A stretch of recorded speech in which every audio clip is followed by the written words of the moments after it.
Halo semuanya, perkenalkan nama saya Nadia Anastasia dengan NIM 182 17020. Pada hari ini, saya akan menjelaskan mengenai bagaimana cara kita membangun sebuah enterprise arsitektur untuk perusahaan berdasarkan panduan dari TOGAF. Nah, perusahaan yang saya gunakan untuk kali ini adalah perusahaan Sekar Jagad. Nah, ayo kita mulai. Jadi apa itu Sekar Jagad? Sekar Jagad itu adalah sebuah butik yang menjual pakaian-pakaian batik serta aksesoris-aksesoris seperti tas, dompet, kalung untuk wanita. Misi dari Sekar Jagad itu sendiri ada 5. Nah, goals dari Sekar Jagad itu sendiri ada 5. Yang pertama adalah mereka ingin meningkatkan brand awareness, mereka ingin meningkatkan customer retention, mereka ingin meningkatkan customer satisfaction, mereka ingin memperbesar market share, tapi ingin menurunkan life cycle cost. Sekarang saya akan menjelaskan mengenai tahap pertama, yaitu adalah preliminary phase dari arsitektur development cycle. Nah, di preliminary phase ini terdapat beberapa step yang harus diikuti, yaitu yang pertama, kita akan menentukan scope proyek. Nah, scope proyek ini dibagi menjadi beberapa bagian. Ada core enterprise, lalu ada soft enterprise, lalu ada extended enterprise, communities, dan governance. Yang pertama itu core enterprise. Contoh di sini adalah owner. Core enterprise di sini merupakan bagian yang terkena impact paling besar ketika ada enterprise arsitektur. Terus yang kedua adalah soft enterprise. Contoh di sini adalah operasional, yang maksudnya adalah mereka terkena tetapi impactnya tidak sebesar bagian core enterprise. Lalu yang ketiga itu adalah extended enterprise. Extended enterprise itu adalah bagian eksternal dari perusahaan yang terkena impact ketika adanya enterprise arsitektur di perusahaan. Ada communities itulah stakeholder yang berbentuk grup dalam bentuk kumpulan orang. Dan yang terakhir itu adalah governance itu adalah yang mengatur legal atau aturan-aturan di perusahaan. Contohnya di sini adalah Direktorat Jenderal Pajak. Untuk communities, contoh di slide ini bisa dilihat adalah komunitas pengrajin, dan untuk extended enterprise itu adalah PVJ sebagai tempat di mana Sekar Jagad itu berjualan. Lalu selanjutnya itu kita akan confirm governance and support frameworks. Nah, setelah kita mengconfirm governance serta support frameworksnya, yang ketiga harus kita lakukan adalah kita define dan establish arsitektur tim. Contoh dalam step ini adalah dengan cara membuat gap. Nah, di sini bisa dilihat di slide ada beberapa proses yang sudah kita nilai gapnya dari kondisi sekarang dan kondisi target. Nah, gap ini kami nilai berdasarkan penilaian yang ada di Cobit 2019. Berdasarkan penilaian maturitas tersebut, nanti kita bisa menentukan hasilnya dalam bentuk gap seperti ini. Nah, di sini bisa dilihat sendiri terdapat beberapa proses dengan targetnya, dengan perubahan target dari kondisi sekarang dengan kondisi target. Nah, setelah selesai kita menentukan gapnya, tahap keempat di dalam preliminary phase itu adalah kita identify dan establish architecture frameworks. Lalu tahap kelimanya kita tailor TOGAF and other frameworks. Dan yang tahap keenam itu adalah implement architecture tools. Nah, yang pertama di step 4 itu adalah identify dan establish architecture principle. Di step 4 ini kita tahu bahwa prinsipal di arsitektur enterprise arsitektur itu tidak hanya satu, tetapi ada banyak aspek, yaitu pertama dalam bisnis, data, application, dan teknologi. Oleh karena itu prinsipalnya ini harus dibuat berdasarkan BDAT principle. Nah, bisa dilihat di slide pertama itu adalah contoh dari business principle. Lalu untuk contoh dari application principle itu contohnya seperti Sekar Jagad menggunakan aplikasi yang independen sehingga mengurangi ketergantungan dengan vendor ataupun dengan teknologi, sehingga ketika ada resiko mereka kolaps atau apapun, Sekar Jagad masih tetap survive. Lalu untuk contoh prinsipal dari data seperti data adalah sebuah aset yang penting bagi Sekar Jagad. Maka data ini harus diprotek karena memiliki nilai bagi perusahaan dan dikelola sebagaimana mestinya. Contoh dari teknologi prinsipal itu seperti perubahan berdasarkan kebutuhan. Maksud dari teknologi prinsipal ini adalah bahwa teknologi yang digunakan oleh Sekar Jagad itu harus dapat beradaptasi dengan perubahan zaman sehingga bisa terus relevan. Itu adalah contoh dari BDAT Principle untuk Sekar Jagad. Jadi tahap kedua dalam pembuatan Enterprise Architecture Life Cycle berdasarkan TOGAF itu adalah Phase A atau Architecture Vision. Nah, di Architecture Vision di Phase A ini adalah kita akan mendevelop high level vision yang akan di-delivered kepada stakeholder. Kita juga akan membuat Statement of Architecture Work. Pertama-tama kita tentukan itu adalah kita tentukan stakeholdernya siapa saja dan concern dari stakeholdernya itu apa saja. Sehingga pembangunan enterprise arsitektur ini bisa sesuai dengan apa yang diinginkan oleh stakeholder. Yang kita lakukan sekarang adalah kita juga mendefinisikan requirement dari enterprise architecture yang akan dibuat. Nah, requirement ini nanti akan dijadikan sebagai patokan apakah pembuatan enterprise architecture berhasil atau tidak. Karena enterprise architecture pembangunannya itu harus memenuhi requirement yang sudah didefinisikan di slide ini. Tidak sampai situ, kita juga harus mendeskripsikan constraint dari pembuatan enterprise architecture ini. Nah, constraint untuk pembuatan enterprise architecture di Sekar Jagad itu dibagi menjadi beberapa tipe. Contohnya organizational constraint, budget and financial constraint, dan juga external business constraint. Nah, sekarang saya akan menjelaskan mengenai capability assessment dari pembuatan enterprise architecture untuk Sekar Jagad. Jadi, capability assessment ini nanti akan digunakan seperti untuk mengetahui bagaimana kondisi sekarang dengan kondisi yang akan datang dari perusahaan Sekar Jagad. Nah, contohnya pertama, business capability untuk pencarian bahan baku. Nah, awalnya itu kita menilai kondisi pencarian bahan baku itu nilainya 2, karena mencari bahan baku dengan aplikasi e-commerce, pencarian bahan baku itu sesuai selera pemilik dan juga belum ada standar yang pasti. Karena belum ada standar yang pasti, maka kita nilai 2. Lalu selanjutnya, kondisi tujuannya itu adalah 4, yaitu memiliki standar dan pemenuhan tujuan pencarian bahan baku dan juga memiliki mekanisme untuk pengukuran performansinya.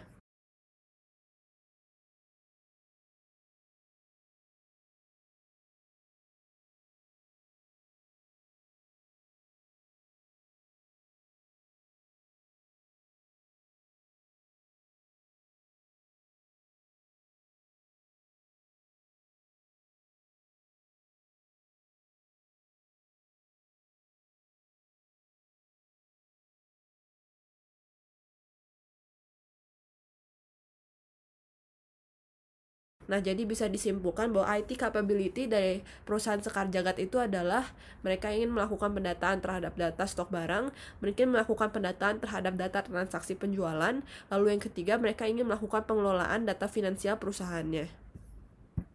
Nah, solution yang kami tawarkan terhadap perusahaan Sekar Jagad dalam menghadapi kebutuhan arsitektur requirement serta dari assessment yang sudah kita lakukan untuk kapabilitasnya, kita tawarkan beberapa solusi.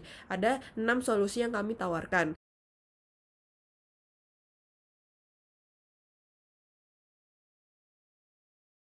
Nah, dari situ pasti ada beberapa perubahan. Nah, perubahannya itu bisa dalam bentuk prosesnya, bisa dalam bentuk environmentnya, dan juga ada perubahan-perubahan di aspek lainnya. Oleh karena itu, kita harus memetakannya. Karena kalau tidak dipetakan perubahan tersebut, maka akan memberikan risiko yang tidak baik bagi perjalanan perusahaan. Oleh karena itu, kami mencoba untuk memetakan perubahan-perubahan tersebut. Contohnya untuk di sini dipetakan environment process model, sehingga kita bisa mengkonklusionkan dalam bentuk resulting architecture model menggunakan service blueprint yang bisa dilihat di layar berikut ini.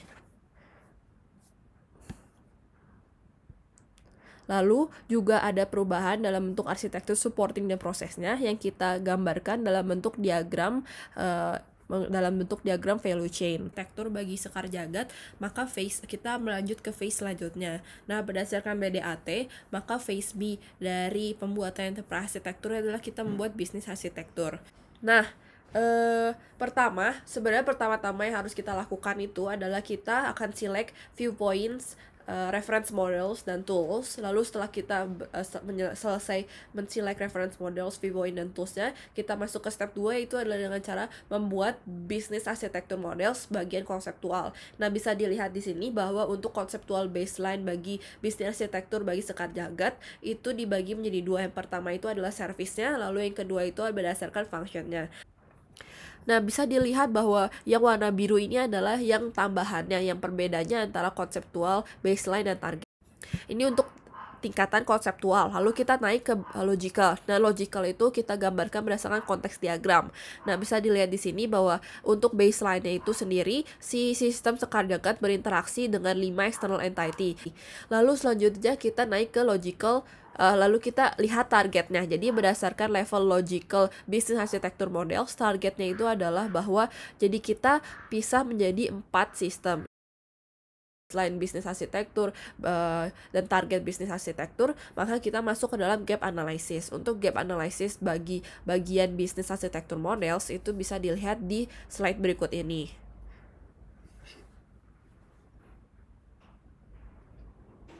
Setelah kita selesai membuat target bisnis arsitektur, baseline bisnis arsitektur, kita selanjutnya kita lakukan adalah kita planning roadmap bagi arsitekturnya itu bagaimana. Udah selesai planning untuk roadmapnya, kita juga harus meresolve impacts dari pembuatan bisnis arsitektur tersebut. Setelah kita selesai resolve impacts, kita barulah bikin stakeholder review. Jadi kita conduct stakeholder review. Maksudnya itu adalah kita mereview apakah bisnis arsitektur yang kita sudah buat sesuai dengan kebutuhan stakeholder. Udah setelah direview oleh stakeholder disetujui, baru kita finalisasi arsitekturnya dan membuat arsitektur definition dokumen bagi bisnis arsitektur, karena phase B ini adalah bagian dari bisnis arsitektur. Jadi setelah selesai kita membangun phase A dan phase B, kita lanjut ke phase C. Phase C ini adalah data arsitektur. Jadi data arsitektur ini berguna untuk membangun baseline serta target arsitektur data bagi perusahaan Sekar Jagad. Sama seperti sebelumnya, arsitektur ini dibagi menjadi 3 level, yaitu konseptual, logical, serta physical. Sebelum kita mendevelop arsitekturnya, kita pertama-tama harus memilih viewpoints, reference model, ataupun tools yang akan digunakan. Setelah kita memilih viewpoints, reference model, dan toolsnya, barulah kita mengembangkan data arsitekturnya. Nah, seperti yang bisa dilihat di slide, ini adalah contoh konseptual baseline bagi data arsitektur model. Ada 5 entity atau 5 atribut di sini, yaitu financial, craftsman, tailor, pramuniaga, dan operasional. Di dalamnya memiliki bagiannya subbagiannya, yaitu adalah contohnya financial punya atribut cash flow, craftsman punya atribut aksesoris baju, tailor punya atribut baju batik, lalu ada operasional yang memiliki atribut stock, warehouse, dan procurement, serta ada pramuniaga yang memiliki atribut transaksi. Nah, ini lalu di sini bisa terlihat ada titik-titik garis. Titik-titik garis ini menghubungkan relationship antara satu atribut dengan atribut lainnya. Contohnya stock warehouse dengan baju batik. Maksudnya di sini itu ada panah, itu artinya adalah one, sedangkan yang nggak ada panah itu artinya many. Jadi maksudnya stock warehouse hanya bisa baju batik hanya bisa dicatat 1 kali di stock warehouse, tetapi stock warehouse mencatat beberapa jenis baju batik. Lalu ini adalah konseptual target untuk data arsitektur bagi Sekar Jagad. Di sini ada penambahan entity, yaitu adalah cashier dan marketing. Dengan atribut cashier itu adalah transaksi dan marketing itu adalah promosi produk.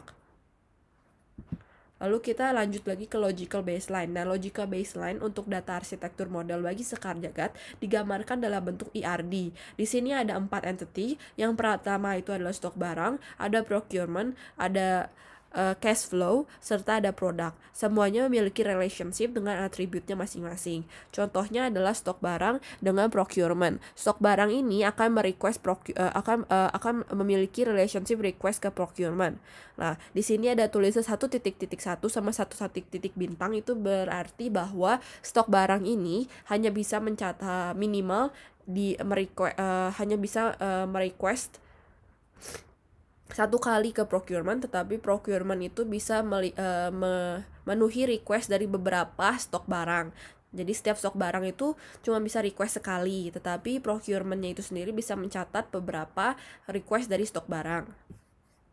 Nah, ini adalah data arsitektur model atau logical targetnya. Di sini ada penambahan beberapa entity dan atribut serta relationship-nya. Bisa dilihat di slide berikut ini. Contohnya di sini ada penambahan atribut transaksi, lalu ada penambahan atribut laporan keuangan, lalu ada penambahan atribut feedback. Ini disesuaikan dengan target bisnis arsitektur yang sudah dibuat di sebelumnya, apa saja yang harus ditambahkan kepada arsitektur Sekar Jagad. Nah, lalu kita lanjut lagi ke data arsitektur models bagian physical baseline. Physical baseline ini digambarkan menggunakan use case. Sequence diagram, maksudnya sequence diagram. Di sini ada aktornya, contohnya operasional, pramuniaga, lalu ada sistemnya seperti sistem procurement ataupun sistem stok barang, dan setiap aktor itu akan melakukan operasi ke sistem tersebut. Bisa dilihat dari tanda panahnya. Kalau di tanda panahnya ke sistem berarti seperti operasional mencatat stok barang ke sistem stok barang, dia mencatat. Tapi kalau dia tanahnya balik berarti kayak misalkan procurement ke stok barang. Jadi procurement memberikan informasi request ke stok barang. Dan ini adalah physical baseline-nya, ini adalah physical target dari data arsitektur untuk Sekar Jagad. Bisa dilihat di slide, ada 3 sequence diagram menggambarkan physical target untuk data arsitektur model bagi Sekar Jagad. Ini juga ada tambahan 3 sequence diagram untuk physical target bagi Sekar Jagad. Nah, setelah kita selesai membangun baseline arsitektur, kita juga mendevelop target arsitektur. Selanjutnya yang kita harus lakukan itu adalah kita menggambarkan roadmap-nya serta menganalisis gap untuk data. Gap analisis untuk data bisa dilihat di slide. Ini adalah matriks tabel gap analysis untuk arsitektur data bagi Sekar Jagad. Nah, sama seperti phase sebelumnya, setelah kita selesai menganalisis semua arsitektur, melakukan roadmap gap analysis, kita harus menganalisis atribut lainnya, seperti kita harus analisis atau meresolve impact dari penerapan arsitektur data ini ke perusahaan. Lalu kita juga harus menyelenggarakan stakeholder review agar arsitektur data yang kita buat itu sesuai dengan apa yang diinginkan oleh stakeholder. Lalu setelah disetujui oleh stakeholder, baru kita finalisasi data arsitektur ini, dan baru terakhir kita catat ke arsitektur definition dokumen bagi data arsitektur model bagi Sekar Jagad. Berikut adalah step-step yang harus dilakukan untuk phase C data arsitektur. Nah, selanjutnya kita akan bahas phase D. Phase D itu adalah teknologi arsitektur. Nah, jadi setelah kita sudah selesai membangun phase A, phase B, dan phase C, business arsitektur, data arsitektur, preliminary phase, serta arsitektur vision untuk Sekar Jagad, kita masuk ke phase D, di mana di phase D ini kita bangun application dan teknologi baseline serta target arsitektur. Sama seperti sebelumnya, di phase D ini sendiri ada dibagi menjadi 3 level, yaitu adalah conceptual, logical, dan physical level. Kita mulai dari application arsitektur model sebagai konseptual baseline Sekar Jagad. Jadi konseptual baseline di kondisi sekarang di Sekar Jagad itu ada dua aplikasi POS dan aplikasi sosial media. Nah, untuk penambahan yang baru di konseptual target yaitu ada di POS application, ada penambahan application service berupa pengurangan stok barang jadi secara otomatis serta pembayaran via e-money karena sudah ada transaksi kerjasama dengan pihak e-money seperti GoPay, OVO, dan lain-lain. Lalu juga ada aplikasi sosial media penambahan, yaitu adalah pembayaran via online website. Lalu juga ada web application, kita membuat aplikasi baru bernama web application untuk meningkatkan promosi serta penjualan secara offline dari perusahaan Sekar Jagad. Dan ada juga penambahan aplikasi inventorisasi bahan baku sehingga stok yang ada di Sekar Jagad lebih terdata serta memiliki integritas data yang lebih baik karena semua sudah secara lengkap didaftarkan dan didatakan di sistem. Dan yang terakhir ada application human resource management untuk mengatur human resource dari Sekar Jagad itu sendiri. Lalu kita lanjut ke logical baseline. Jadi logical baseline dari Sekar Jagad itu dibagi menjadi berdasarkan software, end user, business process application, application service, and infrastructure service. Lalu selanjutnya kita melihat logical target. Jadi logical target dari application arsitektur untuk Sekar Jagad itu bisa dilihat dari yang warna kotak kuning. Jadi yang kotak kuning itu penambahan, yang kotak merah itu yang sudah dimiliki.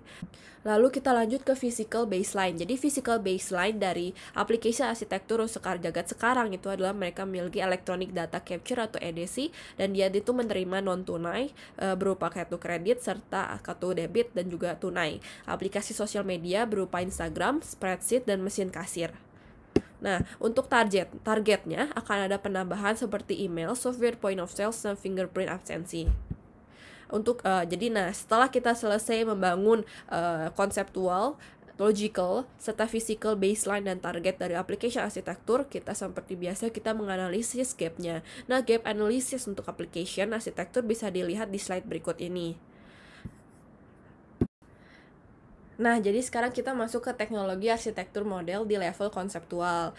Jadi yang di sini bisa lihat ada baseline dan targetnya. Jadi untuk baseline teknologi arsitektur bagi Sekar Jagad sekarang, mereka sudah memiliki server, storage, network, serta facility. Facility seperti CCTV, building security, ataupun air ventilation itu diberikan oleh PVJ. Untuk networknya mereka menggunakan connection to internet, serta mobile network service.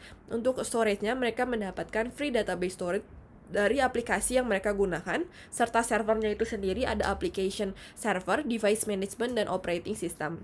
Nah, untuk targetnya itu sendiri akan ada beberapa perubahan, yaitu pertama di bagian server. Di server ini akan ada penambahan web server karena sekarang mereka memiliki web application, dan juga untuk yang lainnya itu sama, kecuali yang di storage mereka tidak lagi menggunakan free database storage, tapi mereka menggunakan cloud database storage, sehingga data-data bisa lebih banyak dan memorinya lebih besar, sehingga data-data bisa lebih lengkap, terkumpul dengan baik, dan integrasi dengan baik. Lalu kita naik ke level logical. Nah, untuk level logical untuk teknologi arsitektur model bagi Sekar Jagad itu ada baseline juga dan targetnya. Bisa dilihat di sini bahwa hardware yang ada sekarang itu cuman ada smartphone, tetapi targetnya karena kita ingin menerapkan layanan POS, maka kita akan membangun mesin POS. Lalu udah gitu dari integration hubnya awalnya messaging dan video conference, sama sekarang sama saja messaging dan video conference, karena sudah melengkapi, memfasilitasi komunikasi integrasi antara pelaksana proyek sehingga tidak ada yang berubah. Lalu ada software. Nah, di software ini akan ada perubahan, yaitu awalnya kita menggunakan application Sekar Jagad serta database application Sekar Jagad dari free application yang digunakan oleh Sekar Jagad, sekarang diganti menggunakan POS application Sekar Jagad, karena POS ini selain dia bisa menghitung finansial cash flow, mereka juga bisa menghitung data inventorisasi serta transaksi e-money. Lalu kita naik ke physical baseline-nya. Nah, jadi physical baseline untuk teknologi arsitektur model bagi Sekar Jagad, awalnya itu hanya ada smartphone, lalu ada mesin POS. Lalu physical targetnya menggunakan PC dan mesin POS. Nah, sama seperti step-step sebelumnya, setelah kita membangun arsitekturnya, kita akan mencari gap analysisnya. Setelah itu baru kita membangun roadmapnya. Roadmapnya itu adalah seperti bagaimana cara pelaksanaan schedule-nya dari arsitektur sektor teknologi dan application untuk Sekar Jagad. Setelah kita membangun roadmapnya, maka kita tidak sampai situ saja, tetapi kita juga harus menganalisis impact dari arsitektur tersebut kepada perusahaan. Lalu kita mengconduct review, stakeholder review untuk arsitektur ini, yaitu application arsitektur dan teknologi arsitektur dengan stakeholder. Lalu selanjutnya kita juga setelah disetujui oleh stakeholder, baru kita bisa memfinalisasi arsitektur teknologi dan arsitektur application untuk Sekar Jagad, dan baru kita gabungkan ke dalam satu arsitektur definition dokumen yang di dalamnya sudah ada data arsitektur, bisnis arsitektur, application arsitektur, dan teknologi arsitektur. Jadi setelah kita membuat arsitektur untuk teknologinya, datanya, serta bisnisnya, sekarang saya akan menjelaskan mengenai arsitektur roadmap dari Sekar Jagad. Ya, jadi di arsitektur roadmap itu sendiri menjelaskan project-project benefit dari solution yang kita tawarkan kepada Sekar Jagad. Pertama, itu adalah sistem point of sales. Jadi sistem point of sales ini benefitnya kepada Sekar Jagad adalah, pertama, itu adalah mereka dengan ada point of sale bisa memudahkan analisis data penjualan, meningkatkan akurasi laporan penjualan, pendataan penjualan juga lebih terstruktur. Yang kedua, dengan adanya official website, maka bisa meningkatkan traffic pengunjung kepada websitenya, dan juga pengunjung dapat melakukan pembelian secara online. Ini itu sangat baik karena diketahui bahwa target market dari Sekar Jagad itu sendiri adalah milenial, sehingga dengan adanya official website dan pembelian secara offline bisa meningkatkan kemudahan reach target marketnya. Yang ketiga adalah sistem inventory bahan mentah. Dengan ada inventarisasi yang terstruktur dengan baik, maka pendataan barang mentah itu bisa lebih terstruktur, terdata dengan baik, dan juga kekurangan bisa terlacak dengan cepat dan memudahkan pembuatan keputusan bagi pembelian barang mentah. Lalu Yang keempat itu adalah kerjasama dengan pihak e-money. Nah, ini tuh benefit kerjasama dengan pihak e-money bagi Sekar Jagad adalah dengan adanya penggunaan e-money di toko-tokonya bisa mereach target market milenial dengan lebih baik, tidak memerlukan kembalian cash yang banyak di kasir, pembayaran lebih cepat, dan dapat di-deploy di toko offline maupun di online. Nah, selanjutnya itu adalah endorsement Instagram. Endorsement Instagram ini gunanya untuk meningkatkan marketing saja dari Sekar Jagad. Nah, yang terakhir itu adalah untuk meluas produk yang dijual, yaitu dengan cara produksi pakaian pria. Jadi tidak hanya untuk wanita saja, tapi kami sarankan solusi yang kami tawarkan itu adalah untuk mereach ke pakaian pria juga, sehingga bisa meningkatkan customer segmentnya dan juga memberikan inovasi baru untuk membuat Sekar Jagad selalu relevan. Nah, selanjutnya itu adalah prioritas of impacted project. Jadi di sini kita golongkan mana yang proyek-proyek yang memiliki prioritas yang tinggi, medium, serta low. Nah, yang tinggi itu adalah sistem point of sales serta official website Sekar Jagad. Kenapa point of sales itu tinggi? Karena menurut kelompok kami yang paling krusial di Sekar Jagad sekarang adalah bahwa datanya itu tidak terkontrol dan tidak termaintain dengan baik, sehingga integritas datanya sangat buruk. Dengan adanya POS diharapkan integritas datanya itu bisa semakin baik dan kelengkapan datanya semakin baik. Karena risiko data yang tidak terintegritas dengan baik dengan banyak redundansi adalah berdampak ke finansial cash flow-nya. Yang kedua itu website. Website itu digunakan untuk meningkatkan target untuk mereach target market milenial dengan lebih baik. Nah, lalu medium itu ada 3, sistem inventory bahan mentah, kerjasama dengan pihak e-money, lalu produksi pakaian pria, lalu yang low-nya itu adalah endorsement ke model Instagram. Nah, di slide ini bisa dilihat ini adalah estimated cost untuk melakukan enterprise arsitekturnya atau menerapkan solusi yang kami tawarkan. Nah, totalnya itu adalah 126.800.000. Untuk POS-nya sendiri bisa dilihat di sini adalah harga yang diestimasikan sekitar segini. Nah, ini adalah risiko-risiko dari pengerjaan proyek yang kami tawarkan. Pertama, kekurangan biaya yang diakibatkan harga jualnya itu bisa berubah atau berfluktuasi karena mungkin kondisi-kondisi yang kita tidak tahu. Lalu ada mismanagement, human error, sulitnya deployment. Ini adalah risiko-risiko yang bisa terjadi ketika adanya pengerjaan proyek ini. Nah, ini adalah critical success factor dalam pengerjaan proyek kami. Yang pertama, untuk sistem point of sale, contohnya effective quality control, kompetensi developer teamwork, serta project plan management. Ataupun misalkan bekerja sama dengan pihak e-money, maka critical success factornya itu seperti vendor support, standardized partnership contract, ataupun open and effective communication. Dan yang lainnya bisa dilihat di slide berikut ini. Nah, setelah kita selesai membuat arsitekturnya, membuat roadmap-nya, membuat gaps-nya, kita bikin preliminary-nya, kita bikin vision-nya, dan lain-lain, kita kumpulkan dalam bentuk solution building blocks. Nah, solution building blocks yang ada di slide ini ada 2. Yang pertama itu baseline dan targetnya. Kalau misalkan solution building blocks bagi baseline itu adalah beberapa poin berikut. Pertama, pengecekan stok produk barang mentah yang masih manual atau konvensional. Lalu yang kedua, pengecekan stok inventory juga masih manual atau konvensional. Yang ketiga, laporan penjualan dan keuangan ditulis secara manual. Lalu yang keempat, pembayaran masih dengan metode konvensional. Targetnya dari penerapan proyek ini adalah pertama, pengecekan stok produk terintegrasi dengan toko offline dan offline sehingga integritas data semakin meningkat. Yang kedua, stok inventory dapat dilihat dimanapun dan terdapat notifikasi. Yang ketiga, laporan penjualan dan keuangan bisa di-generate secara otomatis oleh sistem. Yang keempat itu adalah pembayaran menggunakan metode digital payment untuk mereach target market milenial dengan lebih baik. Di tengah ini adalah diagram solution building block dari arsitektur yang ingin diterapkan ke Sekar Jagad.